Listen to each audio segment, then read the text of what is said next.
नमस्कार मंडळी, home food Marathi या चॅनलवरती आपले स्वागत आहे. बघा, मी आईच्या शेतामध्ये गेली होती. तिथून मस्त छान हरभऱ्याची कोवडी भाजी अशी आम्ही कुडून आणली होती. बघा, अगदी साधी आणि सोपी भाजी, पण चवीला अप्रतिम अशी लागते ही. बघा, अशा पद्धतीने ही भाजी आणताना बघा, जेव्हा तुम्ही भाजी विकत आणत असेल किंवा शेतातली असेल, तर विचारून नक्की आणा. याच्यावरती फवारे भरपूर मारलेले असतात. तर बघा, मी विचारून आणली, म्हणजे शेतातलीच आहेत माझ्या. तर मी आता ही भाजी धुवून घेणार नाहीये. बघा, अशा पद्धतीने बघा, ही भाजी जी आहे ती याचे कोवळे-कोवळे शेंडे आता बघा, परत मी थोड्याशा याच्यामध्ये जर कडक काड्या असतील तोडून घेत आहे. बघा, अशा पद्धतीने तोडून घ्यायची आहे भाजी. बघा, संपूर्ण भाजी मी अशा पद्धतीने निवडून घेतलेली आहे. आणि त्यानंतर बघा, ही भाजी संपूर्ण जी भाजी आहे ती सुद्धा मी आता बारीक अशी कट करून घेत आहे. बघा, आता ही भाजी आहे ती मस्त बारीक अशी चिरून घ्यायची आहे आपल्याला. बघा, अशा पद्धतीने संपूर्ण जी भाजी आहे ती व्यवस्थित मी चिरून घेतलेली आहे. बघा, आणि चवीला अप्रतिम लागते ही भाजी. तर एकदा तुम्ही नक्की ट्राय करून बघा. मस्त ही भाजी तयार होते. अगदी साधी आणि सोपी भाजी आहे.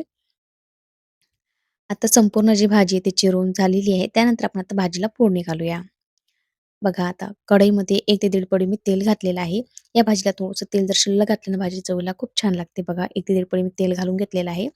अर्धा चम्मच मी जिरं घातलेलं आहे आणि जिरं छान फुलल्यानंतर बघा, 10 ते 12 लसणाच्या पाकळ्या घेतलेल्या आहे आणि हिरवी मिरची घेतली. या भाजीला लसूण आणि हिरवी मिरचीची छान फोडणी अशी द्यावी लागते. तेवढ्यानेच ही भाजी चवीला खूप छान लागते.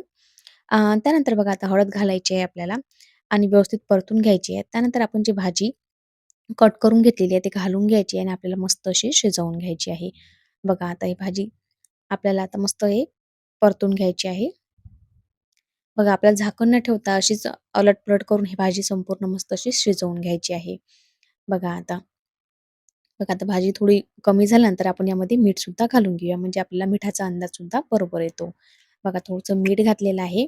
आता ही भाजी शिजण्यासाठी थोडंसं आपल्याला पाण्याचा हबका असा मारून घ्यावा लागतो. बघा, आता थोडंसं असं पाणी मारायचं आणि अशी सतत अशी फिरवत भाजी आपल्याला व्यवस्थित मस्त अशी शिजवून घ्यायची आहे. बघा, मस्त अशी भाजी झालेली आहे. त्यानंतर बघा, या भाजीवरती थोडासा आपण कोथिंबीर सुद्धा घालून घेऊया.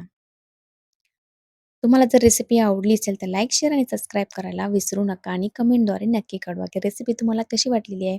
बघा, वरून थोडंसं कोथिंबीर घातलेलं आहे. आता ही मस्त व्यवस्थित आपण बघा भाजी शिजवून घेऊया. बघा, शिजल्यानंतर भाजी अगदी थोडीशी झालेली आहे.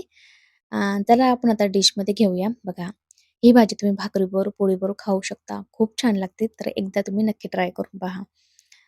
पाहू शकता आपली भाजी जी बनवून आहे ती तयार झालेली आहे. संपूर्ण रेसिपी बघितल्याबद्दल धन्यवाद. लगेच भेटूया नवीन रेसिपीसोबत. तोपर्यंत बाय.